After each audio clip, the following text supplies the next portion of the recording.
There's a moment in every great tale when the air itself seems to hum with unseen power, when the world holds its breath, waiting for the next step of a hero barely glimpsed in the annals of legend.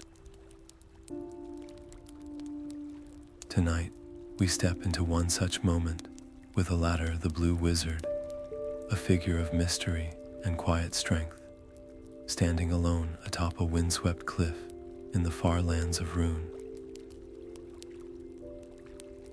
His azure robes ripple like waves against the endless sky, and though his face is calm, his eyes carry the weight of centuries and of a shadow stirring where the sun's light fades. Can you feel it? That prickle along your skin, the whisper of something ancient brushing against the edges of your thoughts.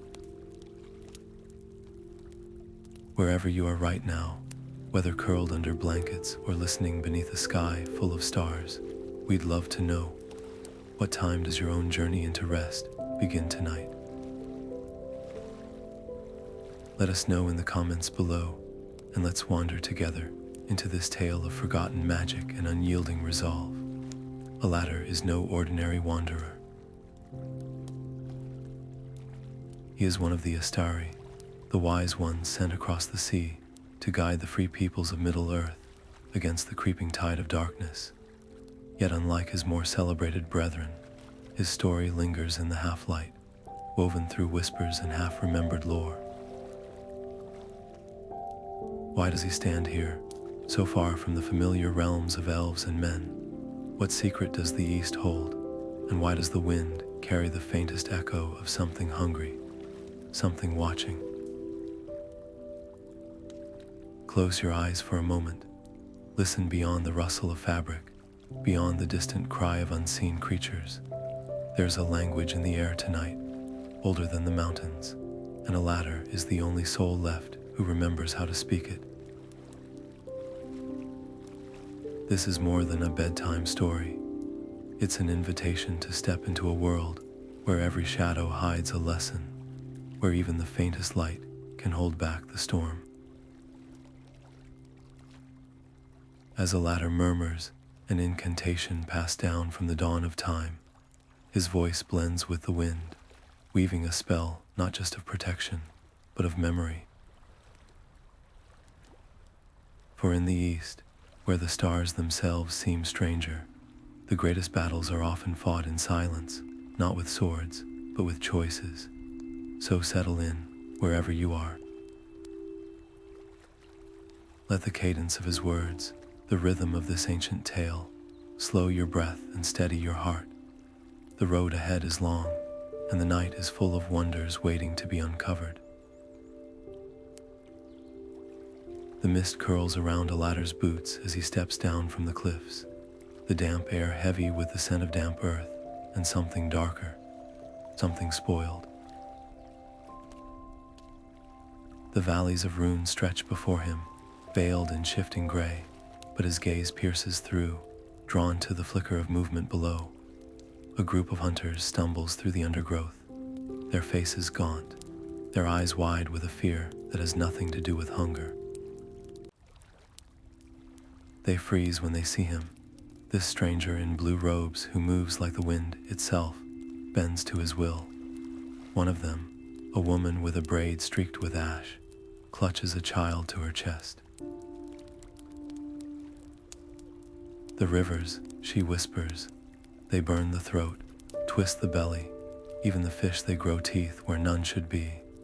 Alatar kneels, pressing his palm to the damp soil. The earth shivers beneath his touch, whispering of blight, of roots that writhe like serpents in the dark. He gathers the hunters close, his voice low but firm. The water remembers what it was. He tells them, plucking sprigs of silver-leafed herbs from his pouch. And so must you. With hands that have shaped spells older than kingdoms, he shows them how to crush the leaves into springs, how to sing the old words that coax clarity from corruption. The child watches, unblinking, as the murky water clears just a little, just enough. But the trees here lean away from the wind, their branches knotted like clenched fists. And beyond the circle of firelight, where the mist thickens into something almost solid, a shape shifts. Not an orc, nor any beast these hunters have named before. This thing moves with the patience of stone, with eyes that reflect no light. It does not attack. It does not need to. It watches, and Alatar, though his face betrays nothing, feels the weight of that gaze like a hand around his throat. The East has secrets, yes, but some of them were never meant to be found. The hunters sleep at last, their breath steady, their dreams guarded by the wizard's silent vigil. Yet as the fire burns low, Alatar does not rest. He stares into the dark, listening to the absence of sound, where there should be crickets, where there should be owls. The land is sick, and whatever waits beyond the mist, it is not the cure. The wind carries more than the scent of damp earth now. It hums with fragments of speech, syllables half-formed, words in a tongue even Alatar must strain to understand. It leads him through the twisted trees, past thickets where thorns clutch at his robes like pleading fingers, until the forest opens abruptly into a clearing. And there it stands, a shrine so weathered by time that its pillars seem to melt into the mist, its carvings blurred as if seen through water. Yet the power here is fresh, sharp as a blade against his skin. He traces the runes with fingertips that remember languages lost to all but the oldest stones. The symbols speak of guardians, of earth spirits, who once sang the valleys into being, whose voices could coax harvests from barren soil. But the later carvings, deeper, angrier, tell a different tale. Something slithered up from the roots of the world, something that promised strength in exchange for silence. Beware the sleeper, the runes whisper. Beware the hunger that wears the land's own face. A tremor ripples through the ground, subtle as a sigh, but Alatar's staff flares with sudden blue light. The air thickens, pressing against his ears, and then a voice, not with his ears, but in his bones, in the pulse of his blood. Seek the stone, it breathes, the eye that does not blink. The words unravel in his mind like a map, a peak to the north where the stars press close, where the winds carry the scent of lightning, even on clear days. The stone of clarity, the last gift of the earth spirits before they were bound into silence. But the shrine has one final warning. As Alatar steps back, the carvings shift. Not from time or where, they move, the figures twist their necks to watch him, their stone lips parting. You are not the first, they murmur. Others came, wearing blue as you do. They did not return. The ground trembles again, harder this time, and from the cracks between the roots, a slow, black mist rises. It smells of turned earth after a long rain, of mushrooms that glow in the dark, of something sweet and rotting. Alatar does not flee. He lifts his staff, and for the first time in centuries, the shrine's ancient wards flare to life, etching lines of gold in the air. The mist recoils, but the voice returns, fainter now, fraying at the edges. Hurry, it pleads, before it dreams its way into waking. The path narrows as Alatar pushes deeper into the forest, the trees pressing closer until their branches knit together overhead, blotting out the sky. The air grows thick with the scent of pine resin and something sharper ozone, like the moment before a storm breaks. Then, without warning, the thicket gives way to a glade, bathed in eerie twilight. At its center, atop a moss-crowned stone, sits a fox, but this is no ordinary creature. Its fur shimmers like polished copper, and its eyes golden, unblinking hold the weight of something far older than flesh. You walk softly for one who carries such heavy footsteps, the fox says, its voice neither male nor female, but woven from wind through leaves and the crackle of distant fire. 3 questions, wizard. Answer wisely, or this glade will be the last thing your eyes behold. The first riddle comes like a knife slipped between ribs. What have you sacrificed that was never yours to give? Alatar's breath catches. Memories flash the faces of those he could not save in his early years, when pride made him swift to act but slow to listen. His fingers tighten around his staff. Trust, he admits. I asked for it before I'd earned it. The fox's tail flicks, unsatisfied, and what grows in the shadow of your good intentions?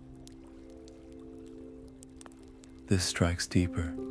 He thinks of the blighted rivers, the hunter's hollow eyes, how even his spells could only cleanse the water temporarily. Consequence, he murmurs.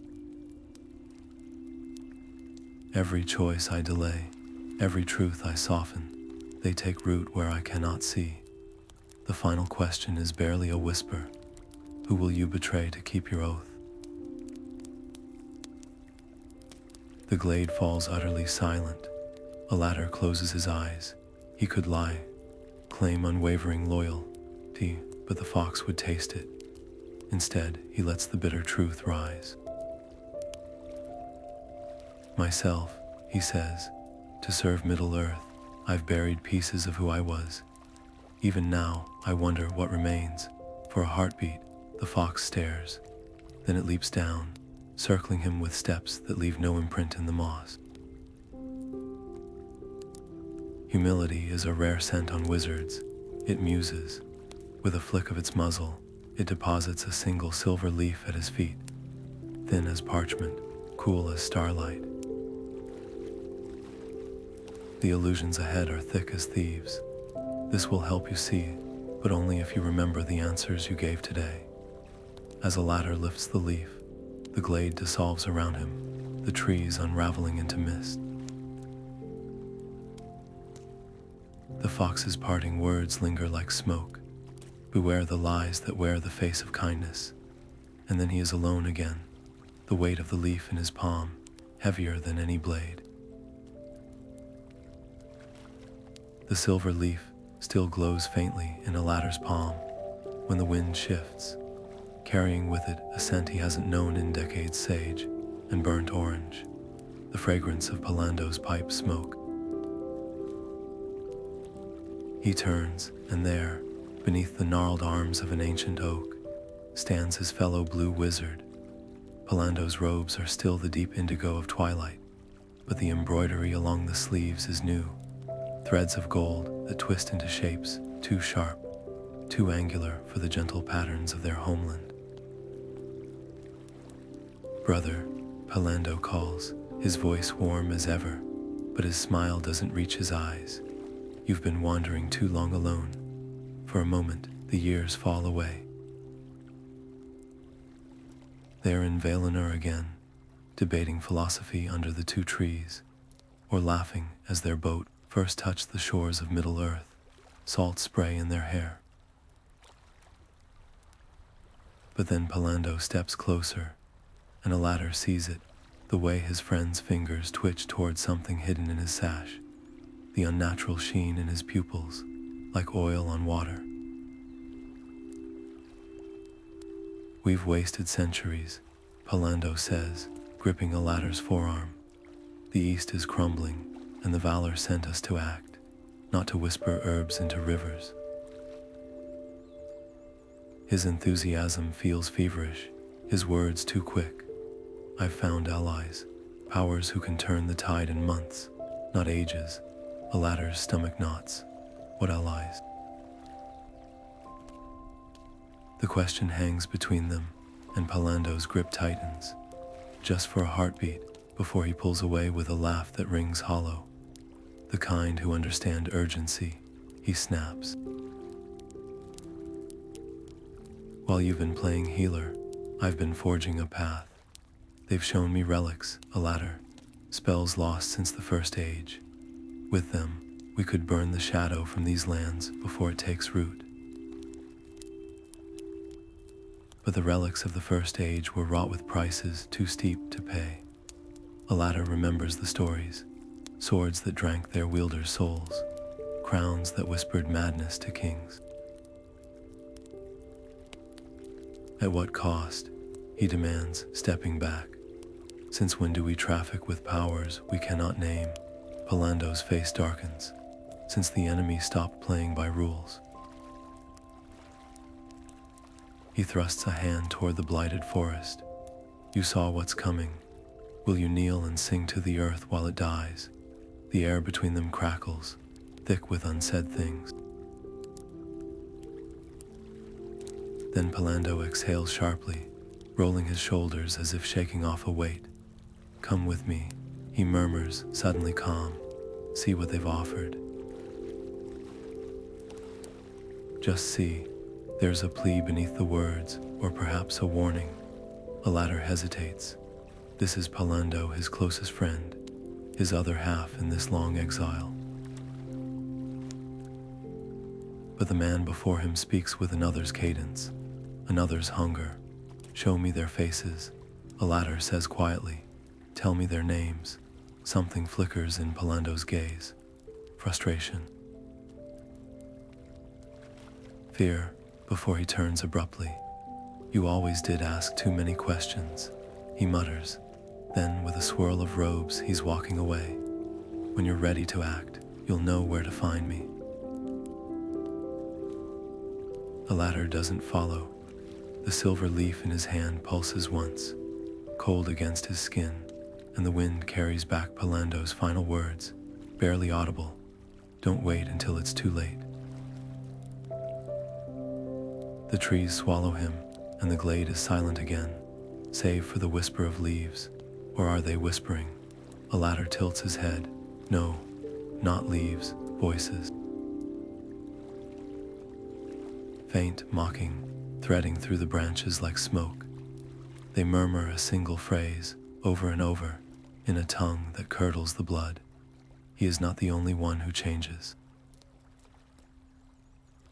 The leaf crumbles to dust in Alatar's fist. Somewhere ahead, the stone of clarity waits. Somewhere behind, his oldest friend walks a path that reeks of betrayal. And beneath it all, the earth holds its breath, waiting to see which way the blue wizard will turn. The village appears without warning, nestled in a valley where the trees grow crooked, their branches bent as if bowing to some unseen master. Alatar steps onto the main path, his staff clicking against stones, worn smooth by generations of footsteps. But there are no footprints now, only the faintest scuffs in the dust, as though the villagers glide rather than walk. The houses stand with doors ajar, windows dark, yet movement flickers at the edges of his vision. Figures in drab woolen tunics shuffle between the buildings, their faces slack, their hands limp at their sides. None turn to look at him, none seem to see him at all. A tug at his robe breaks the spell. A child small, perhaps 7 summers old, with tangled brown hair and eyes too bright for this place, presses something into his palm. Her fingers are warm, trembling. Don't let them hear you, she whispers, and then she's gone, darting between 2 huts like a rabbit, vanishing into brush. Alatar uncurls his fingers. A scrap of parchment, rough as bark, bears a single sentence scratched in charcoal. The shadow sings in the mines. The air tastes metallic, thick with the tang of wet iron. He turns toward the village square, where a well sits choked with dead vines. The villagers gather there now, their movements synchronized, their mouths opening in unison. The sound that spills out is not speech, not song, but something between a drone that vibrates in the teeth, in the bones. Their voices weave together, forming words in no tongue Alatar recognizes, yet their meaning slithers into his mind, unbidden. Come, come, the dark is kind. Come, come, the chains are soft. He steps forward, and as one, the villagers pivot to face him. Their eyes are black, pupil-less, reflecting nothing. The chant swells, pulsing like a heartbeat. The child's warning echoes in his thoughts. The mind's, somewhere beneath this hollow place, the shadow's voice coils around the roots of the earth. But between him and the path leading downhill, the villagers stand arm in arm, their chant rising to a crescendo. Alatar's grip tightens on his staff. He could break through, a gust of wind, a flash of light, but these are not orcs, not creatures of malice. These are farmers, mothers, elders. Their will is not their own. Yet as he hesitates, the ground beneath him shudders. A grating sound, like stone scraping stone, rises from the alley to his left. The child crouches there, her small hand beckoning frantically. Behind her, a cellar door hangs ajar, its hinges rusted silent, the hidden path. The villagers sway closer, their chant now a physical thing, pressing against his skin like 1,000 spider legs. The choice is clear. Force would be swift, but what would remain of these people after? The child's eyes lock onto his, wide with a plea older than her years. Alatar exhales, and with a flick of his wrist, sends a ripple of mist rolling across the square. Just enough distraction, just enough time. He dives for the cellar door, and the earth swallows him whole. The darkness below is alive. It breathes, and somewhere in its depths, the shadow sings. The mine shaft swallows Alatar whole, its walls slick with condensation that glistens like sweat in the eerie glow of bioluminescent fungi. Each step downward sends echoes skittering ahead of him, distorted whispers that twist into half-formed words before vanishing into the deep. The air grows heavier here, saturated with the cloying sweetness of burnt sugar, too thick, too warm, sticking to his tongue like spoiled honey. This isn't mere decay. This is alchemy gone wrong, the residue of spells that curdled in their casting. His staff's blue light catches on something ahead, a jagged outcropping where the tunnel widens into a cavern. And there, embedded in the rock like a shard of frozen moonlight, lies the stone of clarity. Its surface swirls with veins of silver, pulsing faintly as if breathing. The moment his fingers brush it, the world dissolves. Visions flood his mind, not memories, but truths unfolding somewhere beyond these tunnels. Pallando kneels in a chamber, lit by emerald fire, his robes pooling around him like spilled ink. Before him looms a hooded figure, its edges wavering as if seen through heat haze. The air shudders with words Alatar cannot hear, but Pallando's face, oh, his face. It's a mask of rapture, of surrender. He extends his hands, and the figure places something in his palms. A circlet, black as obsidian, its inner edge lined with teeth. Then the vision fractures. The stone of clarity splinters with a sound like 1,000 mirrors breaking, and the cavern erupts in a chorus of laughter, not from the tunnels, but from the walls themselves. The fungi wither instantly, plunging Alatar into darkness so complete it feels alive. The burnt sugar stench surges, now laced with the acrid bite of lightning. A trap, not just for any wanderer, but for him. Something moves in the blackness, not the scuttle of rats or the drip of water, but a slow, deliberate shifting, as if the earth itself is rearranging to block his retreat. The stone's last shard glows faintly in his palm, and in its dying light, the truth strikes him. The visions were a gift, yes, but also a warning. Pallando isn't just compromised. He's being remade, and whatever wears that hooded shape, it knew a ladder would come. It wanted him to see. The darkness parts like a curtain, and from its folds steps a figure draped in crow feathers, so thick they seem to swallow the torchlight. The sorcerer of Rhûn moves with the precision of a spider, descending its silk, his face hidden behind a mask of polished raven skulls, their hollow sockets glinting with pinpricks of emerald fire. A ladder, he croons, the name twisting in his mouth like a rotten fruit. Still clutching your little staff like a child with a toy, the West has forgotten you. Why do you still kneel to masters who hear only the screams of elves and men? His laughter is the sound of dry twigs, snapping underfoot, brittle and joyless.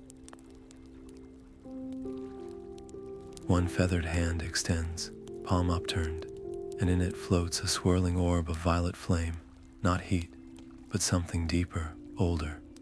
The blue wizards were meant to be more than gardeners, he whispers.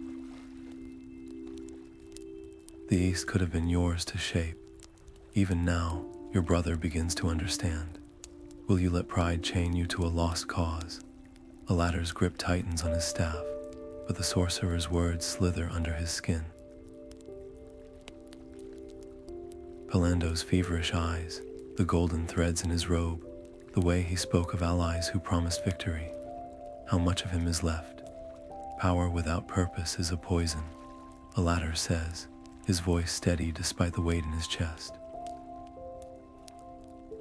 And you offer only the cup, never the antidote. The sorcerer tilts his head, a grotesque mimicry of curiosity. Purpose, the orb in his hand, darkens to pitch. Very well, let me show you mine. He snaps his fingers, and the mine walls shudder. From every crevice, every tunnel mouth, the villagers pour forth, not stumbling now, but moving as one terrible organism, their black eyes fixed on a ladder. Their chant resumes, but this time it's no drone. It's a scream, a plea, a weapon. The sound hits him like a wave, and his staff's light gutters. Ice floods his veins. He could scatter them with a gust of wind, sear the sorcerer's flesh from his bones. But these are not warriors. These are cobblers and millers, their bodies hollowed out like gourds for the shadow's voice. His magic coils uselessly in his palms. To strike them would be to murder the very people he swore to protect. The sorcerer's laughter follows him as he backs toward a fissure in the rock, the villagers closing in with hands that twitch like dying spiders. Run, little wizard, the voice croons. Run and tell your masters how the East fights its own wars. The last thing a ladder sees before the darkness takes him is the orb of violet flame, now pulsing in time with the villagers' stolen heartbeats. The air splits with a sound like tearing cloth, and Palando stands before a ladder, wreathed in tendrils of black mist that cling to his robes like living things. His staff, once carved with the gentle sigils of their order, now pulses with jagged veins of crimson light, casting sharp shadows across his hollowed cheeks.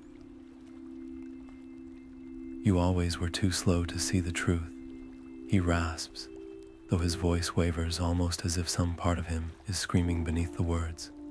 The valor sent us here to fail. To bleed ourselves dry for kingdoms that would spit on our graves. A ladder steps forward, his own staff dim in comparison, its blue glow barely piercing the unnatural dark between them. Look at what you've become, he murmurs. This isn't power, Pallando. It's a leash. He reaches out, not with magic, but with memory. The scent of laurelin blossoms heavy in the air of Valinor, the way the light of Tulperion turned the sea to molten silver on quiet evenings. Remember the harbor, he presses, the salt on our lips when we first vowed to protect this world, not rule it. For a heartbeat, Pallando's grip on his staff slackens. The crimson light flickers, and in its dimming glow, Alatar sees it, the ghost of the friend he knew, a face unlined by centuries of war, eyes bright with curiosity instead of this feverish hunger. Pallando's breath hitches. The word hangs, fragile as a cobweb in wind. Then his jaw hardens. The darkness around him surges, thickening into a vortex that reeks of charred flesh and broken oaths. You sentimental fool, he snarls, but his voice cracks on the last syllable. The east will burn with or without you. The smoke swallows him whole, leaving behind only the echo of his footsteps and the faintest trace of something wet on the stones where he stood. Not tears, not quite, but close enough to make Alatar's chest ache. The choice is made, and somewhere in the gathering dark, Pallando walks a path from which there may be no return. The shrine's cracked stones press, cold against Alatar's back, as he slumps to the ground, every breath ragged with the weight of too many battles fought alone. The air here hums with the faintest echo of ancient hymns, the last whispers of the earth spirits, who once carved these runes with fingers made of dawnlight. But their song is fraying, unraveling at the edges like thread pulled too tight, and then, a flicker of copper in the gloom, the fox steps from the shadows, its golden eyes reflecting no light of their own, but drinking in the dim glow of Alatar's staff, as if it were the last candle in the world. You taste of iron and regret, it murmurs, circling him with the quiet precision of a surgeon measuring a wound. The sorcerer's web is woven deeper than you know. His chants, his puppets, all of it is but smoke to hide the knife. The fox's ears flatten against its skull as the ground beneath them trembles, a vibration so deep it seems to rise from the bones of the earth itself. Beneath these peaks, something stirs in its chains, a hunger older than the mountains, older than the stars your people sailed by, and your brother's new masters mean to set it free. Alatar's blood turns to ice. He's heard whispers of such things, fragments of lore scattered like ash across the histories of Middle-earth. Demons not of flame or shadow, but of the void between worlds, beings that gnawed at the roots of reality before the first elves awoke. Why tell me this? He rasps, his voice raw. If such a thing wakes, no staff, no spell. The fox presses its muzzle to the silver leaf, still clutched in his palm. The moment they touch, the leaf flares, its light painting the shrine's carvings with liquid silver. The runes twist, rearrange, forming a new pattern, a circle of interlocking symbols, pulsing like a heartbeat. The seal can be renewed, the fox says, but the price is written in the oldest tongue, power for power. A wizard's staff is more than wood and magic. It is a lifetime of learning, a vessel for all you were meant to become. Its gaze bores into him, unblinking. Break it, and you break a piece of yourself that will never grow back. Somewhere far below, the earth groans. The fox's fur bristles. They are close. The sorcerer has already given your brother to the digging. Their hammers strike the first chains even as we speak. It steps back, its form beginning to dissolve into the mist, rising from the shrine's cracked foundation. Choose swiftly, a ladder of the sea, for once the demon tastes the air, it will remember the names of all who buried it, and the east will burn with more than fire. Alatar stares at his staff, the smooth, pale wood gifted to him in Valinor, etched with the constellations as they shone on the night he pledged his service. To break it would be to sever his last tether to the home he left behind, but the leaf's light pulses in time with the shuddering earth, and in its glow he sees the faces of the hollow-eyed villagers, the child who slipped him the warning, Pallando's smile, as it used to be, bright, unburdened. The choice is no choice at all. He raises the staff high, and with a cry that echoes through the empty valleys, brings it down upon the stone. The snap of splintering wood is louder than thunder. A shockwave of blue light erupts, scouring the shrine clean of centuries of grime, setting the runes ablaze with radiance. The leaf dissolves into the light, weaving through the fractures in the staff like liquid starlight, binding the broken pieces into a bridge between worlds.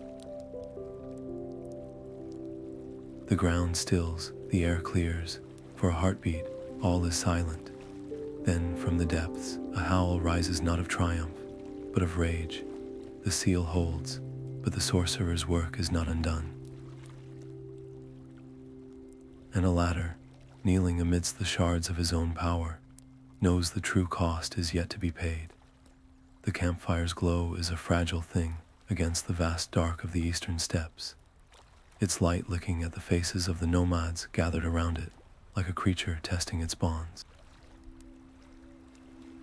Alatar steps into the circle, his shadow stretching long behind him, and a dozen hands go to knife hilts. The eldest among them, a woman with a face carved deep by sun and sorrow, does not flinch. Vanya's eyes are the color of flint, and just as unyielding. Magic brought the blight, she says, her voice rough as tree bark. Why should it bring the cure? A child's whimper cuts through the tension. Curled in the furs beside Vanya, her grandson trembles, his skin gray as storm clouds, his breath coming in shallow hitches. The boy's fingers clutch at a crude amulet, a hare's foot bound with red thread, but its power is spent. Alatar kneels without asking. The nomads hiss, but Vanya raises a hand. Her stare dares him to fail. His spell is not the grand incantation they fear. It's a hum, low and steady, the same lullaby the elves of Osiriand once sang to soothe poisoned streams. As he sings, his fingers brush the boy's brow, drawing out the fever in threads of sickly green light that dissolve like mist in dawn air. The child's chest stills. Then, with a gasp, he breathes deep, clean, and clear. Vanya exhales through her nose. A pretty trick, she mutters, but her grip on the boy's shoulder gentles. The path you seek lies beyond the blood cleft, where the rocks weep, but the way is watched. She jerks her chin toward the north, where the mountains gnaw at the star-strewn sky. Men walk there with eyes like oil, their shadows slithering behind them like serpents on hot sand. The soulless, we call them. They hear with ears that are not theirs, see with sight lent by something older. One of the hunters spits into the fire. They took my brother last moon, he growls. He came back with no voice, no scars, just smiles, too many smiles. The flames crackle, casting darting shapes across the tents, shapes that twist just a heartbeat too slow to match the movement of the people who cast them. Alatar's staff pulses faintly against his palm, and the thing that commands them, he asks quietly. Vanya's smile is a knife cut. It sleeps, she says. But not soundly. She leans in, the firelight painting her scars gold. You wish to walk the hidden path. Then listen well, wizard. When the wind dies and the rocks whisper, close your left eye. The right lies, the left remembers. She presses a bundle into his hands, dried lichen that reeks of bitter almonds. Burn this when the shadows peel from their masters. It will blind them long enough for your feet to remember the way. The nomads melt back into the dark, their own shadows clinging close. Only the boy remains, staring at a ladder with eyes too knowing for his years. The demon dreams of towers, he whispers, towers that walk. Then he, too, is gone, swallowed by the night. Somewhere beyond the firelight, a stone shifts. Not from wind or weight, from something beneath, testing its chains. The torches gutter like dying breaths as the hunting party edges along the sheer cliff face, their light barely scraping the walls of the past. The rocks here are too smooth, too even, not carved by wind or water, but by something that left grooves like claw marks in the stone. Alatar's staff casts a pale blue halo around the group, but the shadows press closer with each step, pooling in the hollows of the nomads' collarbones, licking at their heels. Then, without warning, the air thickens. The torches snuff out as one. From the fissures above, figures unspool like smoke given form, the soulless. Their limbs stretch too long, their faces smooth as river stones, save for the mouths that split open far wider than jaws should allow. They make no sound as they descend, but the nomads' horses rear in terror, their hooves skidding on the slick rock. Vanya snarls an oath, her curved blade flashing, but steel passes through the nearest figure as if through mist. The thing smiles, its hand, if it can be called a hand, brushes her shoulder, and she staggers as if struck by an unseen weight. Alatar's staff flares, its light slicing through the darkness like a blade through cobwebs. The soulless recoil, their edges fraying, but they do not vanish. They reform, swaying like reeds in a current, their hollow eyes fixed on Vanya. She stumbles again, her breath shallow, her fingers clutching at the amulet around her neck. The others shout for her to run, but her legs buckle. The color drains from her face, as if the shadows touch, siphon something vital from her veins. One of the hunters grabs her arm, hauling her upright, but the moment his skin meets hers, he gasps. His own hand grays, the veins beneath his skin, darkening like ink spilled in water. He wrenches away, panting. It spreads, he rasps. The nomads exchange glances, fear warring with loyalty. They know the stories. Those touched by the soulless do not wake from the sleep that follows. Alatar steps forward, staff raised. The light pulses, pushing the shadows back another pace. Go, he tells the hunters. Find the cleft. The wards there may hold them. The men hesitate, their eyes flicking to Vanya's slackening face. She slows us. One mutters. The words hang like a blade over the group. The choice is cruel, but Alatar has made crueler. He kneels, sliding an arm beneath Vanya's shoulders. Her body is lighter than he expects, her breath a whisper against his neck, but her presence is a lodestone, dragging at every step. The pass narrows further, the walls closing in until the soulless must flow single file behind them, their hunger a palpable force, a pressure against the back of Alatar's skull. Vanya's fingers twitch against his cloak. Leave me, she murmurs, the words slurred as if spoken through water. The boy tell him, her voice fractures.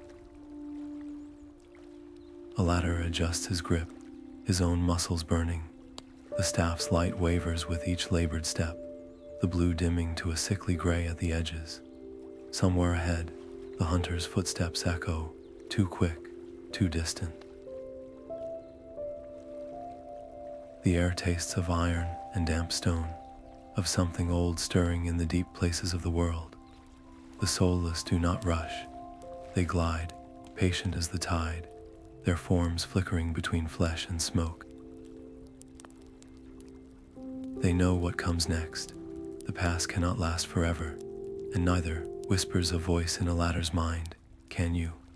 The cavern breathes, not in the way of living things, no rise and fall of ribs, no whisper of lungs, but in the slow, monstrous rhythm of stone, flexing against some unimaginable pressure. The walls glisten with veins of molten gold, pulsing like arteries exposed to air, casting jagged shadows that twist and writhe, as if trying to escape their own shapes. At the heart of it all, the sorcerer stands with arms outstretched, his crow feather cloak billowing, though there is no wind. His chant is not a sound but a vibration, a frequency that makes Alatar's teeth ache and his vision blur at the edges. Before him, suspended in a web of crackling light, Pallando hangs limp. The chains binding him are not metal but pure energy, threads of stolen magic siphoned from his very bones, feeding the fissure that splits the cavern floor. Where the light meets the abyss, something moves, not a shape, not yet, but a presence, a hunger so vast it bends the air like heat haze over desert sands. You are too late, Blue One. The sorcerer's voice is a chorus now, layered with whispers that are not his own.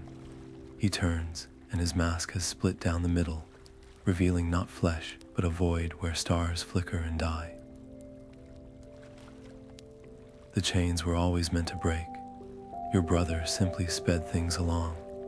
Alatar's staff trembles in his grip, its blue light guttering against the cavern's molten glow. He could strike now, blast the sorcerer into ash, sever the chains with a thought, but Pallando's face, pale as moonlit marble, stops him. His old friend's lips move soundlessly, forming a word Alatar hasn't heard in centuries. Remember. And he does. The memory surges unbidden, their first night in Middle-earth, huddled on a beach still damp with salt spray, Pallando grinning as he sketched maps in the sand. "We'll teach them," he'd said, eyes bright with the reflection of unfamiliar constellations.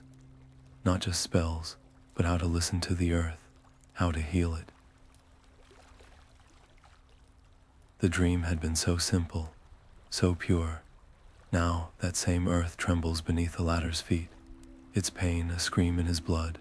The fissure widens, the light dims. And from the depths, a sound rises, not a roar, not a howl, but a sigh. The sigh of something waking from a sleep too long, too deep. The sigh of something remembering its name. The sorcerer spreads his arms wider, his body arching like a bowstring pulled taut. Behold, he croons, the first breath of the Unmaker. Alatar's fingers tighten around his staff. The time for choice has come, but the choice was made long ago, on a distant shore, beneath stars that shone the same for two fools who believed they could save the world. He steps forward, and the cavern holds its breath. The staff leaves Alatar's grip like a spear of living light, its arc cutting through the cavern's oppressive glow. For a heartbeat, it hangs suspended above the fissure, then plunges, shattering against the unseen thing that writhes below. The explosion of blue radiance isn't sound or heat, but something deeper, older, the voice of the sea that bore them to Middle-earth, the sigh of the two trees at dawn, the last unbroken promise of their forgotten vows. The light stitches through the fissure like a needle through flesh, sealing the wound in the earth with threads of liquid starlight. The sorcerer's shriek is a thing of splintered glass and dying embers. His crow feather cloak blackens, curls inward, devouring itself as the borrowed power he hoarded turns to ash in his veins. The mask crumbles last, revealing not a face, but a hollow where shadows thrash like dying insects. "You fool," he gasps, though the words are no longer his. They bubble from the cavern walls themselves, from the air, from the fading pulse of the demon beneath. It will remember you, it will dream of you, and when it wakes, the rest is lost in the thunder of collapsing stone. Pallando crumples as the chains dissolve, his body folding like a puppet with severed strings. Alatar catches him before he hits the ground, the weight of centuries suddenly tangible in his arms. His friend's skin is parchment thin, his breath shallow, but his eyes, oh, his eyes are his own again. Clear, terrified, "You broke it," Pallando whispers, fingers clutching at Alatar's sleeve. "You broke your staff. What have you done?" Vanya stumbles against a trembling pillar, her face gray as the rocks grinding around them. The shadow's touch has hollowed her. Her legs buckle as she tries to rise. When Alatar reaches for her, she smacks his hand away with surprising strength. "Go," she snarls, shoving Pallando toward him. Her other hand presses the child's hair-foot amulet into Alatar's palm, the last of her warmth still clinging to the threads. "Tell the boy, tell him the wind knows his name." The ceiling splits. A boulder the size of a wagon crashes between them, spraying shards of gold-veined stone. Alatar hauls Pallando backward as the world dissolves in dust and roaring darkness. The last thing he sees is Vanya's smile, not brave, not resigned, but furious. Alive, then the mountain seals itself with a final, deafening sigh. Silence, not the absence of sound, but the kind that comes after something too vast to name has passed. Pallando trembles against him, his breath ragged. "She's gone," he rasps. "They're all gone, and we..." Alatar doesn't let him finish. He drags them both toward the distant pinprick of daylight, the amulet's red threads cutting into his fist. Somewhere behind them, deep in the healed earth, something whimpers, not in pain, in promise. Pallando's hands shake as he presses them to his face, his shoulders hunched like a man carrying the weight of a fallen sky. The tears that slip through his fingers aren't just grief, they're molten shame, burning tracks down his gaunt cheeks. "I let it in," he chokes, his voice raw as an open wound. "I welcomed it like a guest, and it wore my skin to dance." Alatar says nothing. He doesn't need to. The truth flickers in the air between them, visible only to eyes that have seen the shape of magic for centuries. Tendrils of violet mist still coiled around Pallando's wrists, faint as cobwebs but clinging stubbornly, whispering in a language only the damned understand. The nomad's camp is quieter now, the survivors moving like ghosts between the tents. The child, Vanya's granddaughter, sits alone by the fire, her small fingers tracing the edges of the hair-foot amulet Alatar returned to her. She doesn't cry. Her grief is too vast for tears. When Pallando approaches, his shadow stretching toward her like a plea, she doesn't flinch. She just stares into the flames, her eyes reflecting the exact shade of the embers her grandmother once stirred with stories of the old world. "I will walk," Pallando murmurs, his gaze fixed on the horizon where the mountains bite the sky, "until the wind scrubs me clean, until my thoughts are my own again." His voice cracks on the last word, and Alatar knows it's not just a vow, it's a penance. The east is wide, and its wounds run deep. Perhaps, in the silence between the stars, his friend will find the thread back to himself. Alatar kneels before the child, the silver leaf glowing faintly in his palm. He doesn't offer empty comfort. She's too sharp for that. This girl who carries her grandmother's flint-eyed wisdom in a face still soft with youth. Instead, he presses the leaf into her hand, folding her fingers around it with a gentleness that surprises them both. It remembers the light, he tells her. Even when you can't see it, she clutches it to her chest, not like a charm, but like a secret, a promise whispered between the living and the dead. The fire pops, sending up a shower of sparks. Somewhere beyond the circle of light, a lone wolf howls, its voice weaving through the pines. Pallando is already gone, his silhouette swallowed by the trees. Alatar watches the place where he vanished, the hollow in his chest, echoing with the truth. Neither of them spoke aloud. Some chains can't be broken with spells or steel. Some debts must be paid in time, and the East, it has all the time in the world. The dawn is a slow bleed of gold across the eastern sky, painting the cliffs of Rhûn in hues Alatar hasn't seen since the first morning of the world. The wind here smells different now, less of blight, more of bruised earth, healing itself one breath at a time. He closes his eyes, and for a heartbeat, the air carries a whisper that might be Vanya's laughter, or the ghost of a nomad's song, or simply the last echo of his own weary hope. When he opens them again, the horizon stretches endless before him, but his gaze turns west, always west. His staff lies shattered in the depths of the mountain, its light spent to seal a hunger older than names. Yet his hands don't feel empty. They curl around the memory of Pallando's grip, as he vanished into the trees, not forgiven, not whole, but free. That at least is a victory the sorcerer couldn't steal. The child's amulet rests against his chest, its rough edges a grounding weight. She hadn't thanked him when he left.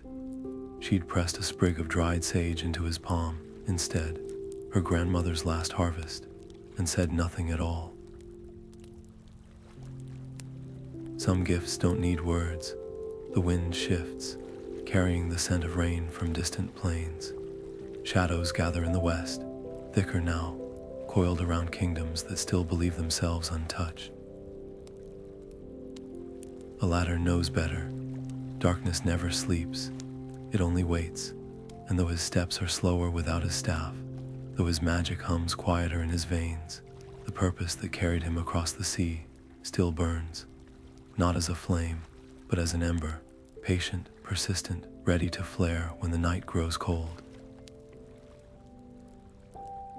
Behind him, the first light catches the peaks of Rhûn, turning them to liquid fire. Ahead, the road winds into lands where the blue wizards are little more than rumors, where their true names have been lost to time. Alatar smiles, faint as the dawn. Let them forget. He remembers enough for them all. The tale of the blue wizards isn't over. It's only just begun. The air in the cavern is thick enough to choke on, heavy with the scent of burning metal and something older.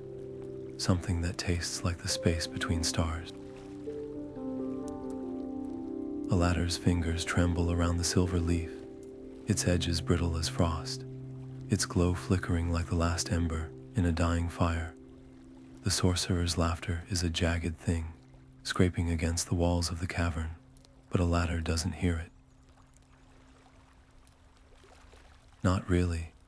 All he hears is the whisper of the shrine's last wards, the murmur of runes carved by hands that knew the weight of the world before it bent. The demon isn't a shape, It's an absence, a hole in the air where light goes to die, its edges writhing with half-formed limbs, with mouths that open and close without sound.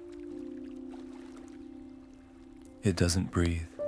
It inhales, drawing the warmth from the stone, the color from the veins of gold in the walls, and it's growing. Alatar presses the leaf to his chest. The moment it touches his skin, the world fractures. Memory floods him, not his own, but the shrines. The earth spirits who built this place didn't sing their spells into stone. They wove them into the roots, into the heartbeat of the mountain itself. He feels their voices now, not as words, but as pulses, a rhythm older than language. The leaf burns cold against his palm, searing through flesh, through bone, into the place where his magic lives. Light erupts, not the blue of his staff, not the gold of the shrine's wards, but something purer. The white-hot core of a star glimpsed through water. It arcs from his fingertips, not in a blast, but in a net, threads of radiance stitching the fissure shut.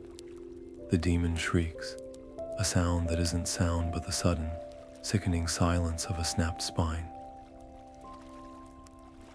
The sorcerer stumbles back, his crow feather cloak crisping to ash, his mask splitting down the middle like rotten fruit. But the cost, oh, the cost. Alatar feels it the instant the last thread of light leaves him. A severance, a snap. Somewhere, across seas he hasn't seen in centuries, a door closes. The undying lands don't banish him, they simply forget. The path he walked from Valinor's shores unravels behind him, not in anger, but in the quiet way a tide erases footprints.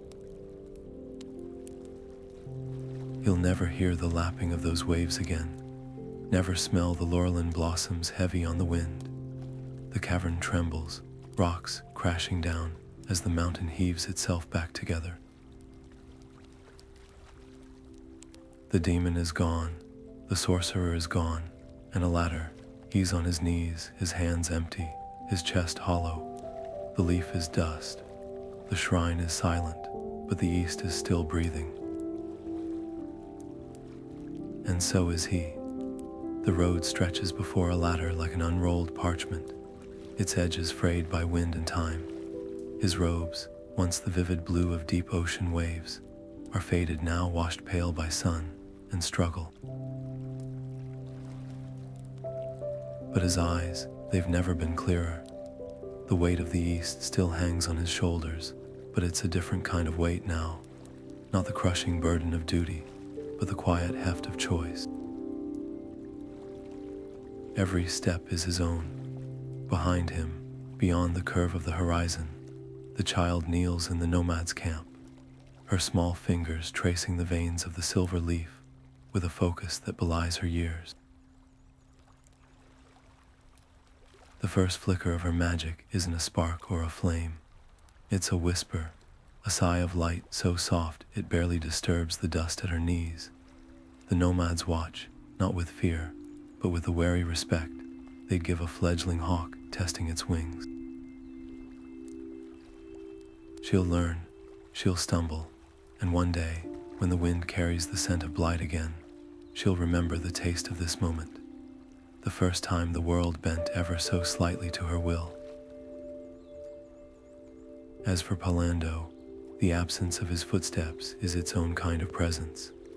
Alatar doesn't search the shadows for him. Some paths must be walked alone. But he knows, deep in his bones, in the quiet hum of the magic that still lingers in his veins, his brother isn't lost, just wandering. The same stars that guide Alatar's steps will find Pallando too, when he's ready to lift his face to them. Night falls gently here, the stars piercing the twilight like pinpricks in a vast, dark tapestry. Alatar tilts his head back, letting the cold light wash over him, and hums. It's an old tune, one the elves of Valinor sang when the world was young, and the 2 trees still bloomed, a lullaby for restless seas, for hearts too full of hope to sleep. The melody curls around him, weaving through the silence of the empty road, through the distant laughter of the nomad's fire, through the child's first fumbling spell. Middle-earth stirs in its sleep, turning toward the uncertain dawn, and a ladder, he walks on.